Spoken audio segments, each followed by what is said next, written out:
안녕하세요. 저는 2학년 나영인이라고 합니다. 오늘 그 영상의 주제는 12주차를 맞이한 레진 전입 및 온성에 관한 주제입니다.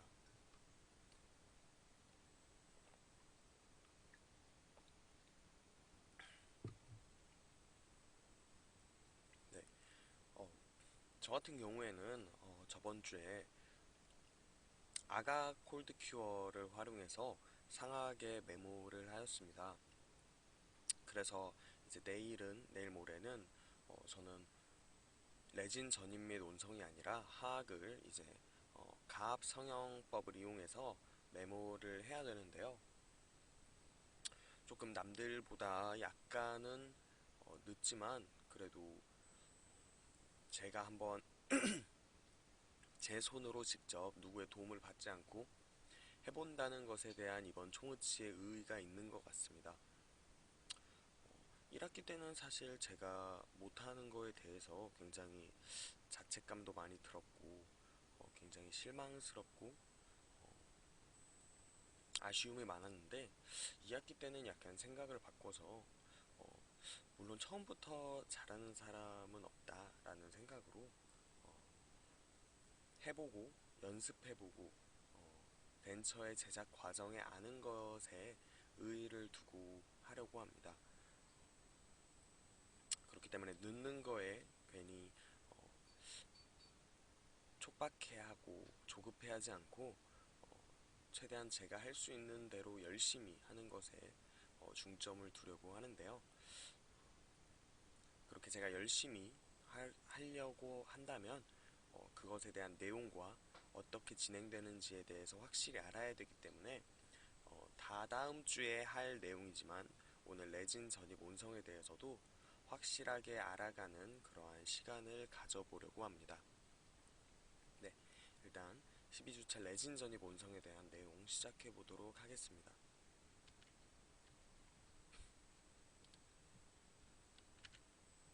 네, 저희가 이제 제가 하악을 내일 모레 메모를 한다면 메모리 끝나고 나서 이제 클램프에 장착해서 석고의 팽창률을 최소화하기 위해서 이렇게 클램프로 닫아 놓을 텐데요. 이렇게 메모리 끝나고 클램프에 장착되어 있는 석고를 완전히 경화시킨 후에 이제 클램프에서 이제 플라스크에서 완전히 디플라스킹을 시켜줍니다. 네, 디플라스킹을 시킨 후에 이제 왁스 제거를 할 텐데요. 디플라스킹 같은 경우는 어, 이제 따뜻한 물에 담구어 놓아서 그 따뜻한 온도를 전달해서 플라스크를 열는 그런 방법도 있지만 저희는 이번에 따뜻한 물이 아니라 증기, 즉 스팀을 이용해서 플라스크에 열을 전달을 한다고 들었습니다. 그렇게 열을 전달을 해서 디플라스크를 식힌 후에 그 다음에 왁스 제거에 들어갈 것 같습니다. 네, 이렇게 왁스 제거를 시키는데 이 디플라스킹 하는 과정에서 열 전달이 너무 오래되게 되면 안 되는데요. 이제 연화가 덜 된 상태에서도 제거를 하게 되면 약간 다른 단점이 있는데요.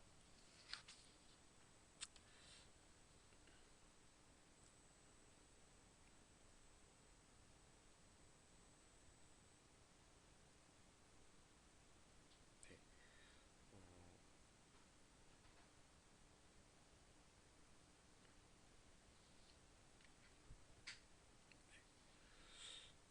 왁스 내부의 왁스 양에 그렇기 때문에 왁스 내부의 왁스 양에 따라서 온도를 잘 알맞게 전달을 시켜 주어야 합니다. 그래서 온도 전달을 하는 시간 또한 정해 놓는 것이 좋습니다. 이렇게 온도를 잘 전달을 했는데도 플라스크가 분리가 잘 되지 않는 경우는 이제 이유가 다 있을 텐데요. 그런 이유 중에 하나는 저번에 이제 하아그 매몰법을 소개할 때 그 주의점에서 나왔던 그 레트로몰라 패드 부분에 언더컷이 생기게 메모를 한 경우입니다. 레트로몰라 패드에 언더컷이 생기게 메몰한 경우에 이제 플라스크가 분리가 잘 되지 않고요. 그 다음에 1차 메몰이 끝난 후에 석고 분리제를 제대로 도포하지 않은 경우도 디플라스킹이 잘 안 될 수 있습니다. 또한 이렇게 플라스크가 잘 열어지지 않는데 이렇게 억지로 막 열려고 하면 석고가 파절될 수 있기 때문에 이러한 부분도 조심해 주셔야 되겠습니다. 자, 이렇게 하고 나서 이제 왁스 제거를 할 텐데요. 왁스 제거가 완벽히 제거되지 않았을 경우에 이제 주의점이 하나 있는데요. 왁스 제거가 완벽히 제거되지 않았을 때 왁스가 인공치의 탈락 원인이 되고 최종 의치상의 완성도를 떨어뜨리게 되는데요. 책에는 이 부분에 대해서 나와 있는 것이 치조면에 남아있는 얇은 왁스의 피막은 치아와 의치상 재료의 결합을 방해하고 의치상에서 치아 탈락의 원인이 된다. 네, 라고 이렇게 나와 있습니다. 치아 탈락의 원인이 된다는 것은 결국에 저희가 덴처를 모두 완성을 했을 때에도 이렇게 인공치가 탈락이 되면 결국에는 또 이제 수리를 해야 되고 어, 덴처가 완벽한 그러한 모습이 안 나온다는 그러한 굉장히 완성도에서 떨어지게 만드는 중요한 원인이라고 할 수 있겠습니다. 네, 그래서 이렇게 왁스를 완벽히 제거해 주는 것이 저희의 최종 완성물의 완성도를 높여주는 그러한 중요한 요소가 되겠고요. 이렇게 왁스 제거를 한 후에 적당히 따뜻한 시기에서 너무 뜨겁거나 완전히 식은 상태가 아닌 조금 따뜻한 시기에서 레진 분리제를 도포해 줍니다. 레진 분리제를 도포하는 것 같은 경우는 모형에 도포해 주는 것 뿐만이 아니라 인공치아가 식립되어 있는 그 주위 조직에도 세밀하게 잘 도포를 해 주어야 합니다.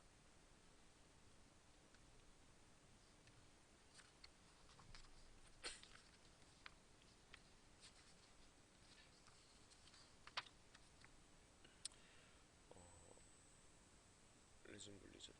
네. 열탕에서 메몰함의 왁스 연화. 네. 열탕에서 메몰함의 왁스 연화인데요. 이 부분 같은 경우에는 이제 아까 저희가 앞에서 사진을 먼저 보여드렸었어야 되는데 아까 이 부분이 이제 디플라스킹을 할 때 열을 전달을 하기 위해서 스팀으로 열을 전달을 해주는 그러한 모습입니다. 제가 사진을 약간 실수로 잘못 이렇게 순서대로 못 찍은 것 같아서 조금 뒤에 사진을 보여드리는 점은 조금 양해 부탁드리겠습니다. 네, 왁스 세정이 완료된 그러한 모습입니다. 저렇게 위에 사진에서 이렇게 왁스가 묻어있는 모습이 보이고요. 그리고 이제 저 퍼티 부분도 보이죠. 퍼티 부분을 포함해서 모든 부위에 왁스를 한 점 남김없이 깨끗하게 세정을 완료한 밑에 사진의 모습입니다. 네, 이제 레진의 전입 및 온성에 대해 들어가 보도록 하겠습니다. 왁스가 제거된 음영에 환자의 연령이나 성별, 그리고 취향 등을 고려하여 치은의 색조와 유사하도록 수지를 혼합하여 음영체에 집어넣고 열 중압으로 온성을 하는 과정이다 라고 이제 레진 전입 및 온성에 대해 그렇게 나와 있습니다.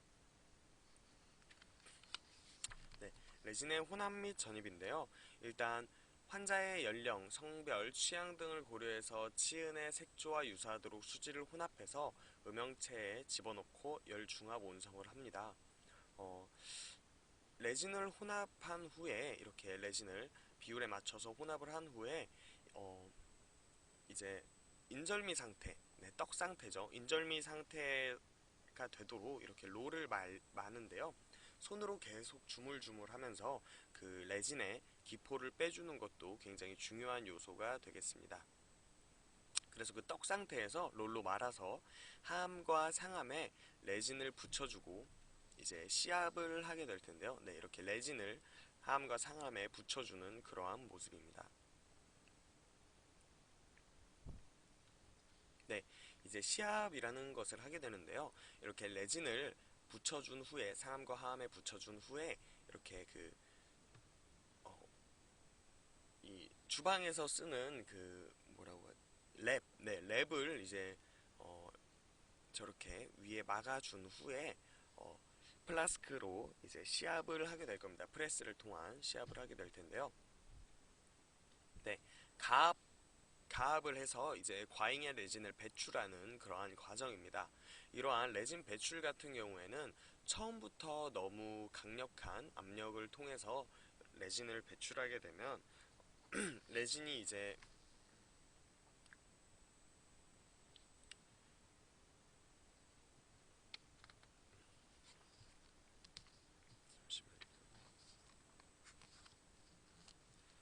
네, 이제 플라스크를 레진을 하게 될 텐데요. 너무 처음부터 강력한 압력으로 시압을 하면 안 되기 때문에 1차, 2차, 3차를 통해서 나누어서 시압을 해주게 됩니다.